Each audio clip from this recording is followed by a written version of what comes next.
Hi, hello, how are you?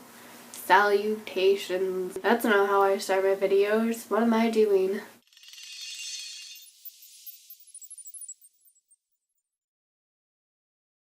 Hi guys, it's Riss and you're watching Underground Soundwaves, and today I'm going to be starting a brand new series on this channel. So most of you guys know that I do artist spotlights. I've only done a couple so far, and I know this is really soon to add a new feature or a sub feature to the artist spotlight series.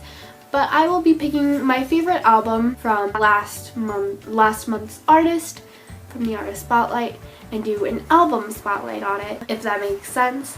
So it's not necessarily a review, it's just a little quick talk about the album, what I liked about it, why it's my favorite, some songs, and if it has a little bit of a backstory, then I'll explain it a little bit, like if it's a concept album, if it's got one of the songs on there has this like a very strong story, or what the drive to this album was.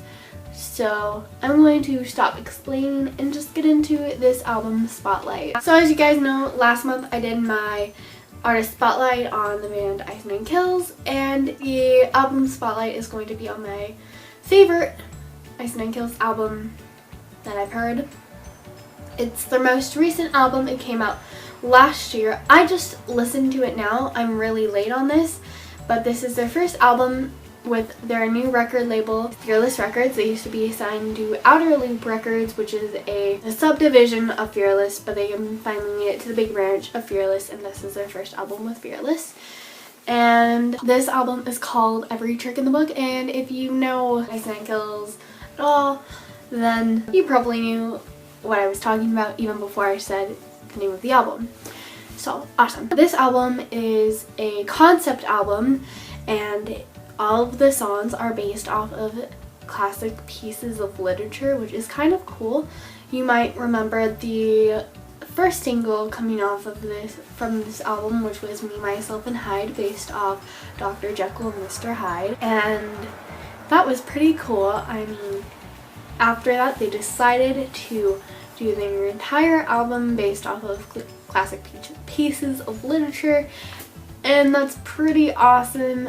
It's very rarely done in this scene, so I really liked that aspect, that they were willing to do an entire full-length album and not an EP of this kind of thing, which was really kind of cool. That's what the initial drive for me to sit down and actually listen to this album was. What got me first into reading was classic pieces of literature. That's what I read, like the illustrated classics in elementary school with my mom, and I got a soft spot for them. I think the songs I most liked and enjoyed listening to off of this album was Alice, which was based off Go Ask Alice, Star-Crossed Enemies, which was based off Romeo and Juliet, and The Nature of the Beast, which was based off of Animal Farm.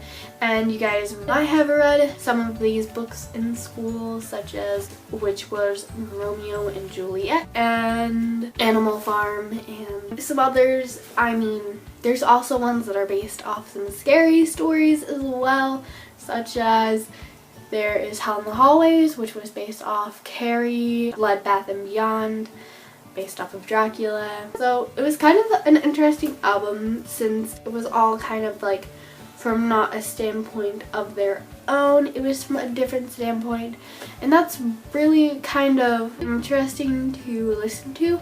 And I'm sure as an artist it's hard to write for, because you kind of have to put yourself in the shoes of that character and really start thinking like them to get that fully out there. So that's what I liked about this album. I think you guys should go and check it out. It's a really good way to get into this band, and it stays true to the Ice Nine Kills sound. That's it for this video, I think. Be sure to like, comment, and subscribe. I post videos every Monday, and be sure to follow Soundwaves Home to be underground today. Yeah. Bye guys, have a nice day.